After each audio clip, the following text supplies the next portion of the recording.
تحقیق کی ہے تو پتہ چلا ہے کہ پاکستان میں رانا محمد یونس سے قابل بندہ بھی موجود نہیں ہے۔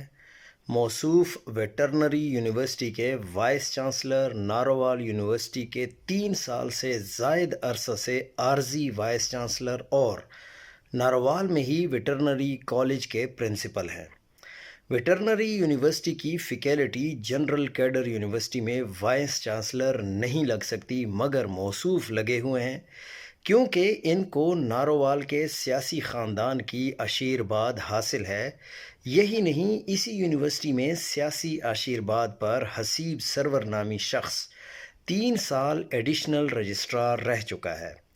ہر سال وائس چانسلر کی تعیناتی کا اشتہار آتا ہے مگر تعیناتی نہیں ہوتی۔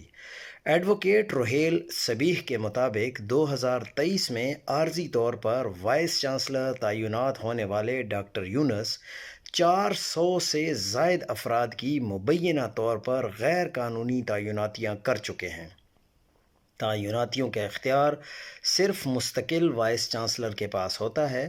مریم نواز نے حکومت میں آ کر تمام یونیورسٹیز کے وائس چانسلر اور پرو وائس چانسلر بدلے ہیں مگر موصوف کو نہیں بدلا جا سکتا۔ احسن اقبال صاحب کی تقاریر سن لیں تو ان سے زیادہ میرٹ کی باتیں کسی کو نہیں آتیں، اور ان کے اپنے ضلع کا احوال آپ کے سامنے ہے۔